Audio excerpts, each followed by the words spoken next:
दोनों हाथ उठा के जोरदार तालियों में परिवर्तित करें भाई सुंदर कटारिया, देश के बड़े हास्य कवि। बहुत बहुत धन्यवाद गुप्ता जी इतना सुंदर परिचय देने के लिए।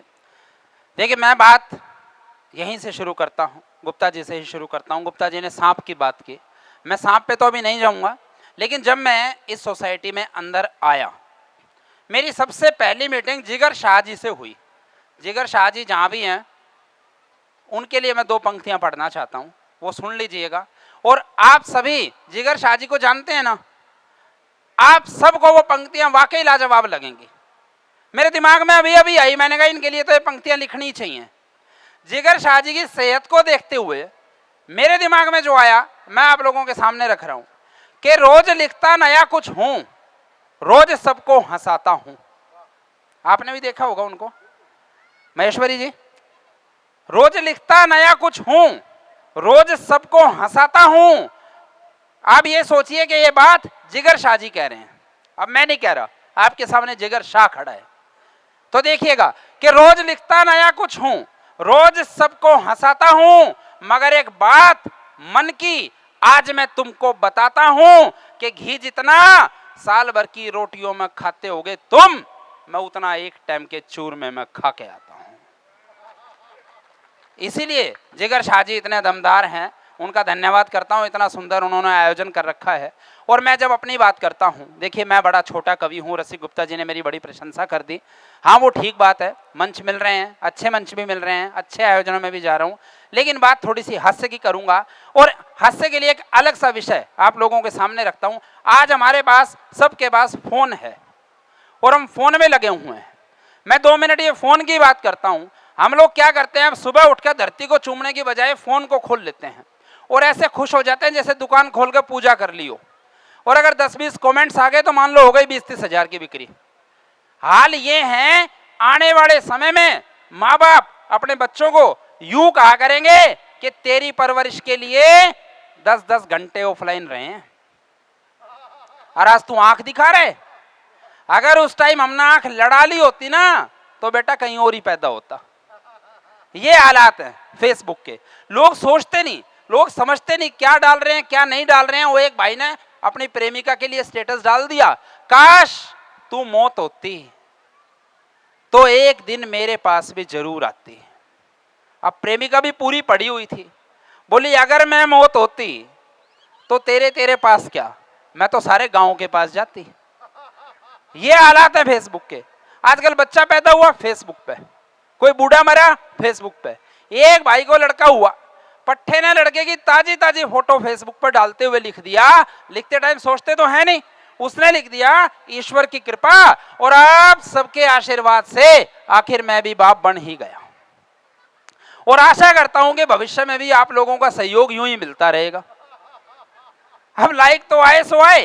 कमेंट में एक भाई ने लिख दिया, जब जरूरत पड़े भाई को याद कर लेना। भाई और भाभी की खुशी से बढ़ के हमारे लिए कुछ नहीं। ये हालात है फेसबुक के। वो एक बंदे का दादा मर गया, मरे हुए दादा की फोटो फेसबुक पर डाली तो कमेंट आया, शानदार जानदार जिंदाबाद, दादा को बहुत बहुत बधाई। ये हालात है फेसबुक के। आजकल लड़कों ने लड़कियों की जो फेक आईडी बनाई है ना, उससे और फेसबुक का बुरा हाल हो गया है। वो एक पेरेंट्स माता पिता तपस्या कर रहे हैं, हे भगवान, और स्याणा में भी बना घना फेक आईडी ली बना, फोटो मैंने किसी और भाई का लगाया था और दोस्ती से बात हुई, पहली मुलाकात हुई, मिलने वो आई, मैं भी पार्क में बुलाया था और खड़े शर्मा में दोनों, नजरें चुरा में दोनों, जीजा मैं था उसका वो साड़ा मेरा पाया था, जीजा मैं था उसका वो साड़ा मेरा पाया था। और ये बात माता जी मैं आपको बताता हूँ, ये बात घर की भी है। आजकल की बहुएं फेसबुक पर लिप्त हैं, सास फेसबुक पर लिप्त है। वो एक बहू को फेसबुक में लगी हुई देख एक सास ने कहा कि हे भगवान ये फोन कैसे बीज बो गया। भागियो बेटा, देखियो बहू के हो गया। फोन हाथ के साथ ऊपर उठता चला गया, मुंह तिरछा गया, दम घुटता चला गया, होंठ सिकुड़ गए हैं, आंख तिरछा गई यूं हो रही है बिल्कुल। बोले होंठ सिकुड़ गए हैं, आंख तिरछा गई है, लगता है बहू में तो मिर्गी आ गई है। छोरा बोला माँ क्यों हाय हाय करके जान दे रही है, जमाना बदल गया है, चिंता मत कर, वो तो सेल्फी ले रही है। वो तो सेल्फी ले रही है। आप लोगों को समझ आ रहा है तो तालियां उठाओ ना। हाँ, तालियां उठाते रहोगे तो मैं और सुनाऊंगा आप लोगों को।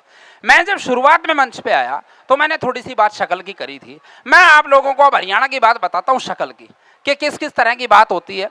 मैं 5 मिनट और ले लेता हूँ, फिर हम फिर से शुरुआत करेंगे। एक राउंड और लेंगे, अगर आप लोग चाहेंगे तो लेंगे। तो मैं बात शक्ल की कर रहा था। मैं आप लोगों को सच्ची बात बताता हूँ। एक भाई अपने घर में शराब पी के आया। अब शराब पी के जैसे ही घर में घुसा, पत्नी ने उसको पकड़ लिया। पत्नी उसको सुनाने लगी तो शराबी बोला, तू चुप हो जा, मोटी काली कलूटी दांतली कहेंगी, तेरी शक्ल को देख के उल्टी आती है। अब वो बोली, तू चुप हो जा बेवड़े नशेड़ी शराबी कहेंगे। शराबी हंसने लग गया। बोली, हंसता क्यों है? बोले, मैं तो सुबह ठीक हो जाऊंगा, तू सारी जिंदगी इसी ही रहेगी। ये शक्ल की बात। अच्छा, मैं साहब बड़ा शरीफ आदमी हूं, इन्होंने तो कह दिया। बोले, वो जींस वाली लड़की मुझे अभी तैयार है, मेरे से मिलने के लिए तैयार है। मैं बड़ा शरीफ आदमी हूं, मैं इतना शरीफ आदमी हूं। देखिए, मैं जाट आदमी, और जाट तो वैसे ही भोला होता है। जाट इतना भोला होता है। एक बार मैं एक बैंक में चला गया लोन लेने के लिए। मैंने बैंक अधिकारी से कहा, मुझे लोन चाहिए। बोला, बैंक में खाता है। मैंने कहा, अब तक तो खाता था घर पे ही, अगर लोन दे देगा तो बैंक में खाने लग जाऊंगा। मैं इतना शरीफ हूं। मैंने एक सुतरी सी छोरी देखी। अब मैं अपनी शराफत बताता हूं। बहुत सुतरी छोरी देखी, बहुत ही गुप्ता जी, बहुत सुतरी छोरी देखी। और उस छोरी को देख के मेरे दिमाग में एक ही बात आई माता जी, कि काश यो मेरी मां होती तो मैं भी इतना ही सुतरा होता। मैं सच्चाई बता रहा हूं, मैं इतना शरीफ आदमी हूं। मैं शक्ल की बात कर रहा था। एक बार मैंने मां से कहा, मां मैं टीवी देख लूं? बोली, देख ले, पर चले यो मत। हाँ, जब मैंने टीवी चला लिया तो मां ने मुझे थपकी से धोया। मैंने कहा, मुझे इतना मारती है, मैं गोद लिया था क्या? बोली, रे गोद ही लेना होता तो कोई सुथरा सा नहीं ले लेती। ये बात शक्ल की। मैं आपको सच बता रहा हूं, मैं हरियाणा की बात बता रहा हूं। मेरे भाई को मेरी भाभी ने एक बार कहा, अजी सुनते हो? बोला, हाँ। बोली, मैंने सुना है जब आदमी मरता है तो मरने के बाद उसको स्वर्ग में अप्सराएं मिलती हैं, ये सच है? बोला, हाँ बिल्कुल सच है। बोली, फिर औरतों को क्या मिलता है? बोले, औरतों को मिलता है बंदर। बोली, ये बड़ी गलत बात है, हमें ऊपर भी बंदर और नीचे भी बंदर। ये शक्ल की बात है। मेट्रो की बात कर रहे थे, मैं आप लोगों को मेट्रो की बात बताऊं। एक ताई एक बार मेट्रो में जाके बैठ गई। अब मेट्रो में जाके बैठी तो उसके सामने एक आधुनिक लड़का, बिल्कुल नई उम्र का लड़का। अब नई उम्र का लड़का देखिए, हुलिया उसका, लंबे बाल, जीरो फिगर, कान में बाड़ी, और जींस उसकी यहां लटकी हुई है। आजकल के आधुनिक लड़के यही हैं, मैं सच बता रहा हूं। आजकल के आधुनिक लड़के यही हैं। आज के लड़के यही समझते हैं कि खूबसूरती ही बस प्यार है, यही समझते हैं। लड़कियां अपने आप को हेमा, मधुबाला, लड़के सारे दिलीप कुमार हैं, और यूं नहीं पता कि वो खुद को वरुण और शाहिद सोचते हैं। सुबह जब वो उठते हैं लगते तुषार हैं, और लड़की जो इतनी सुथरी सुथरी बनती हैं, बिना मेकअप सारी ललिता पवार हैं। ये हालात हैं। तो वो लड़का, आधुनिक लड़का मेट्रो में खड़ा है। अब हरियाणा की ताई ने उसको देखा, और ताई उसको देखकर कुछ और ही समझ बैठी। बोली, ये छोरी भरी जवानी में विधवा हो गई, देख कर बड़ा दुख हुआ। अब आसपास जो लड़के खड़े थे हंसने लगे। बोली, ताई आदमी है। बोली, रे आदमी है तो इसने उसके नाम की सिंदूर तो भरना चाहिए था। ये हालात है। मैं आपको सच बता रहा हूं, हमारे यहाँ तो वैसे ही लड़कियां इतनी कम है, इतनी कम। हरियाणा में लड़कियां बहुत कम है। यहाँ तो मातृशक्ति बड़ी बैठी हुई है। यहाँ पे ज्यादा, दरअसल मैं सच बताऊं ना, ज्यादातर हरियाणा के भी नहीं होंगे, कुछ बाहर के भी होंगे। हरियाणा में लड़कियां इतनी कम है। कुछ लोग तो इतने घोर कुंवारे हैं, इतने घोर कुंवारे हैं गुप्ता जी, सारा दिन अगर ताश भी खेलते रहे ना तो उनका बेगम नहीं आती, इतने घोर कुंवारे हैं। मैं सच बता रहा हूं। हमारे पड़ोस में अगर कोई चंदा मांगने भी आ जाए ना तो पड़ोसी बाद में पूछते हैं, लड़की वाले थे क्या? ऐसे टोंट मारते हैं। लड़कियों की कमी इतनी बुरी है, इतना बुरा हाल है। प्यार की बात हम कर नहीं सकते। क्योंकि हमारे हरियाणा में प्यार नहीं करते, प्यार तो कमजोर लोग करते हैं, बहादुर लोग तो शादी करके खतरों से खेलते हैं। और अगर मान लो टशन दिखाने के लिए गर्लफ्रेंड रख भी ले, तो जब उसी की शादी में हम कन्यादान लिख रहे होते हैं ना, तो हमारा तो प्यार किसी और का हो रहा होता है, और लोग हमारे पास बैठ के जाड़ कुरेते कुरेते कहेंगे रसगुल्ले में मीठा कम था। ये हालात हैं। और उन लोगों को देख के मुझे दो ही पंक्तियां याद आती हैं कि जो पड़ोस की छोरी गैला यारों आंख लड़ावेगा। जो स्थानीय आदमी होगा ना, लोकल, इन्होंने कहा हम लोकल है, ये कंपनी के ब्रांडेड हैं, आप देख लो लोकल कितने सुथरे हैं और ब्रांडेड का क्या हाल है। हाँ, ये ब्रांडेड है। तो तब मैं कहता हूं कि जो पड़ोस की छोरी गैला यारों आंख लड़ावेगा, देख लियो उसके फेरा में खील गिरता पावेगा। ये हालात हैं। और थोड़े बहुत आंख मैं भी लड़ाया करता था, रोज नहीं आ रहा करता उसने, रोज नहीं आ रहा करता उसने, गोबर गेरन जाया करती, और चोरी चोरी आंख मीच के वह भी मना लखाया करती। पर देख लिया उसके बाबू ने, एक दिन गैलना आ गया वो, और अगले दिन ही घर की सारी भैंस बेच के खा गया वो। समझदार था कि इसके पल्ले नहीं पड़ने दूंगा। शादी के बाद की बात बता रहा हूं, शादी के बाद की एक छोटी सी बात और बताऊंगा, फिर मैं फिर से महेश्वरी जी को बुलाऊंगा और आप कहेंगे तो फिर हम आगे सुनाएंगे। एक सबसे बड़ी समस्या जो आज पूरे भारत की समस्या, और जिसका समाधान मोदी जी तो बिल्कुल नहीं कर सकते, क्योंकि मोदी जी ठहरे, मैं उनको कुंवारे कहूं या क्या कहूं, वैसे तो कुंवारा राहुल गांधी है, और इतना शरीफ आदमी है, मैं सच्चाई बता रहा हूं, इतना शरीफ आदमी है। शादी के बिना आदमी कितना सुखी है आप उसी से लगा लेना। एक बार 4,000 रुपए निकलवा के ले गया था, आज तक नहीं आया दोबारा।